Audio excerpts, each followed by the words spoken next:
اور پنجاب میں طلبہ کے لیے ای اور پیٹرول بائکس کی فراہمی کے حوالے سے اپڈیٹ آ رہی ہے۔ مریم نواز کی ای بائک کی قسط کم سے کم مقرر کرنے کی ہدایات سامنے آ رہی ہیں۔ پنجاب طلبہ کو سہولیات دینے کے لیے ہمیشہ کی طرح لیڈ کرے گا، مریم نواز کی جانب سے کہا گیا ہے۔ فاطمہ شرازی ہمیں جوائن کر رہی ہیں، ان سے بات کریں گے۔ فاطمہ بتائیے گا۔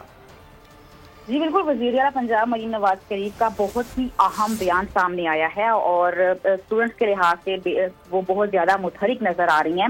ای بائکس کا جو پروجیکٹ شروع ہوا تھا اس میں انہوں نے کم سے کم ایک ساتھ جو ہے وہ دینے کی ہدایت کی ہے اور انہوں نے یہ کہا ہے کہ ذاتی سواری طلبہ کے لیے روزمرہ زندگی میں پیسے اور وقت کی یقینی طور پہ جو ہے وہ بچت کی جائے گی اور اس کے علاوہ وقت کی بچت اور سفر میں آسانی طلبہ کے لیے تعلیمی استعداد کار میں بہتری لائے گی۔ اس کے علاوہ پنجاب کو مزید دنیا کی طرح الیکٹرک ٹرانسپورٹ پر منتقل کرنا چاہتے ہیں اور اس پروجیکٹ میں ہم مزید جو ہے اس میں بہتری سے بہتری لائیں گے۔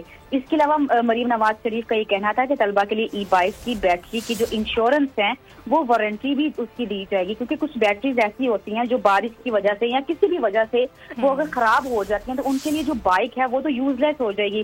تو اس چیز کو کور اپ کرنے کے لیے انہوں نے جو بیٹری کی انشورنس کی بھی ہدایت دے دی ہے اور بائک کے ساتھ ہیلمٹس اور اس کی جو پروٹیکشن کا بھی جو سامان ہے وہ بھی انہیں بائک کے ساتھ ہی دیا جائے گا اور یہ جو فراہمی ہے اس کا عمل اس حوالے سے آگاہ کر رہی ہیں فاطمہ، بہت شکریہ۔ سبسکرائب کریں اور بیل دبائیں تاکہ کوئی خبر رہ نہ جائے۔